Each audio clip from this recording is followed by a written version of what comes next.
the game, cause see the boxing voice. Welcome back, gang, for the first time and hopefully many more to come. Don't forget to subscribe to the YouTube channel and click on the notifications right here, this little bell, so you can get those emails every time we go live. ThaBoxingvoice.com. I'm here with Frank Galarza. How you feeling today? I feel good, man. I'm satisfied with the performance. You know, little things that I got to sharpen up, but you know that comes with time. That comes with being more active in the ring. And I'm just, overall, I'm happy, man. I'm happy I'm fighting, man. That's the main thing for me right now. You know, I'm getting the wins, racking up on the W's, so I'm good. I'm excited for what's to come. Did you have a game plan coming in tonight? No, you know, I didn't really have a game plan because he was like a last-minute opponent. So it was one of those things that we kind of had to feel him out in the ring. So we had to see what he was going to bring to the table. You know, I wasn't sure what was going to be of him, what he was going to come in. We knew that he was tough. We knew that his last two fights that he came in, he went the distance with those guys, and those guys that he fought were top guys, you know. So it's like, obviously we knew we was going to get the rounds with him. So I'm happy, you know, overall with the overall performance. And, you know, we just looking to get back, man, looking to stay active again. Okay, speaking of being active, you've had some layoffs. Yeah, I was out before November, my last fight in MSG, I was out for about 14 months. And then I finally got back in the ring in November, and now we're back in the ring now. So, you know, it's one of those things that just, I'm happy to be fighting again, man. That's my thing, my passion, man. Okay, why the layoff? Well, we was having some promotional issues. We were having some, you know, managerial advisory issues.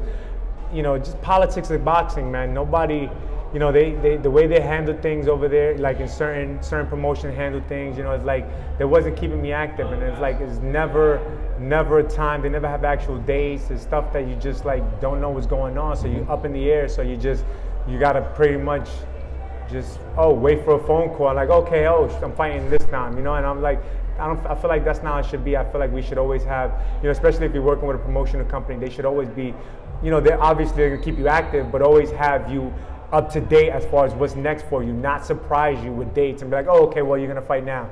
You know what I mean? This is a tough job. This is something that, you know, it's a hard way to make a living, and it's not easy to be in the gym and live in the gym 24/7. I mean, we could only do so much, but to be sparring hard all the time, you know, there has to be like a mental preparation, at least 6 to 8 weeks, you know, minimum, you know, like to be not active, you know, always in the gym training hard, man, that takes a toll on your body, takes a toll on you as a whole.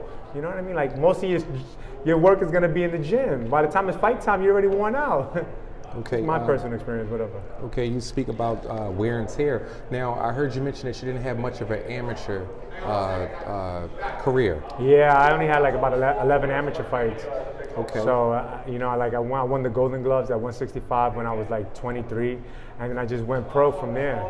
Okay, and how old are you now? I'm 32. Okay, at 32, which is still very young, and also adding in the fact that you didn't have much of an amateur, you know, career, which can bring a lot of wear and tear. Do you feel the need to fast track things now? In a sense, yeah, but not so much. You know, I don't need to like, you know, I'm not trying to go from 0 to 100. You know, I'm trying to progress. You know, so it's like it has to be a progression period where it's like I just have to be active. Get me the fight. These people know Main Events, my promotional company. They know I'm a tough guy. They know I don't turn down opponents. You know, people out there in general in the boxing world know that I've taken opponents. I've taken guys that I wasn't even supposed to be fighting at 17-0, 18-0. You know, these guys, and I took it. I didn't care. I've always put myself to the test. So that's my thing.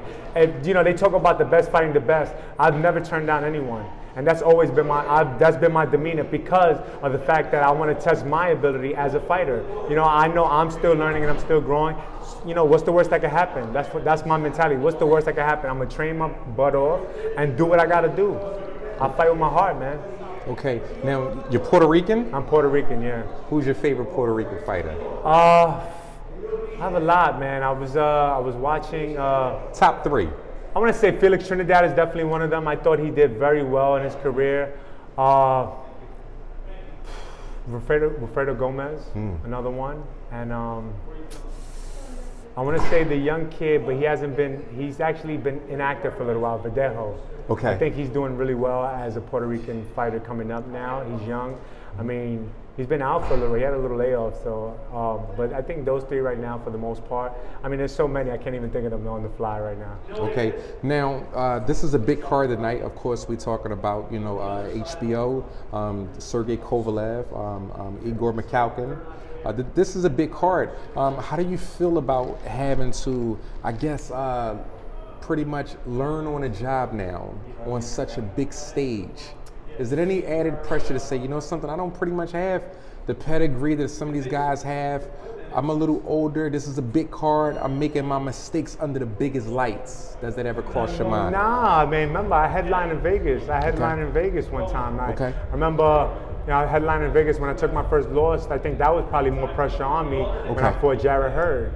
I thought that was more, I had more pressure then because that was already my 4th show on ShowBox. I was the main event. I was headlining that. And it was, I think that added more pressure on me. And I was out in Vegas, man. It was one of those things, it's just, I mean, this is like, Madison Square Garden. It's Madison Square Garden.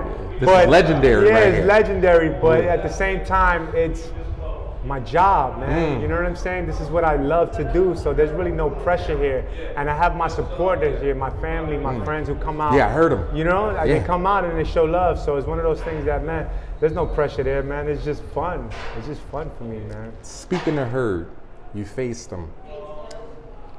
Break down this Laura, Erislandy Laura and Hurd fight. I think personally, I think Hurd could possibly stop him, man. You know what I'm saying? I think Laura has a bad habit of sitting on the ropes, and I think that's the wrong thing to do with Hurd. He'll impose his will on you. He's strong, and he's a champion now. He's building his confidence level. His confidence level is up there. It's high. He's on a high right now. So I know he's training to the max, and he's a big guy, man. People don't realize how big he is as a 154 pounder. So I think he has the advantage. He's younger. So I mean, everyone's looking at him as the weak champion. To be honest with you, I think he's one of the strongest champions out there. Not even to kiss ass and shit, and not because I faced him, but I think he's one of the strongest champions out there. I think they're underestimating him. And you see him stopping Laura. Yeah, in the later rounds, man. You look at when Angulo fought Laura, he dropped him. Absolutely. You know what I'm saying? And that, and that's Angulo. Angulo, I think Hurd is more talented than Angulo. He's bigger and he's a lot stronger. You know what I'm saying? So I think he has the possibility of stopping him. Do you think Laura has chin problems? I don't. I mean, I just kind of, you say he's going to stop him, and we've seen Angulo drop him, but he did get back up. I don't think he has chin problems. I think that he's not as active as he should be as a fighter. When you start sitting on the ropes, you're prone to get mistakes, and a guy like her will find those weaknesses and he'll find those openings where he can get them in. And like I said, he'll impose his will on him. All you have to do is tire him out. Look what he did with Austin Trout. He tired him out. He just overpowered him and bullied him and just tired him out. When it's all said and done, is Hurd going to be the last man standing out of the Charlo and the Laura? Is he the last man to stand at 154? I don't know, man. Charlos are there's something about them that kind of, you're not sure about them. You know what I'm saying? Like, Charlos are tough. They come to fight, man. You know what I'm saying?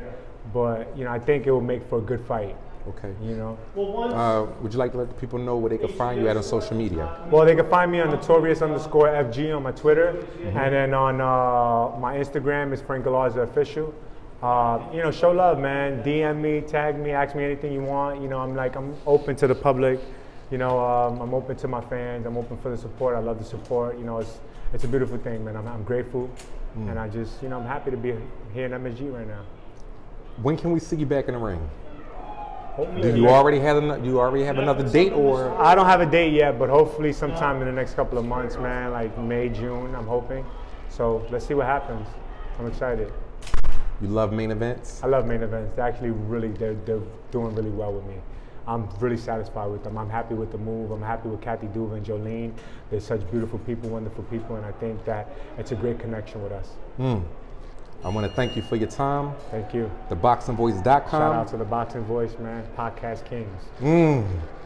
Jay Goodman, thanks for clicking on. What is up, TBV family? Yes, YouTube has been cutting funding to their channels as of late, and with net neutrality, going through its process. The internet is changing. If you want to keep your favorite channel intact, coming up with tons of content, and plus get hours and hours of extra content, head over to patreon.com/ThaBoxingVoice to become a member of the TBV family and help support the channel. Peace.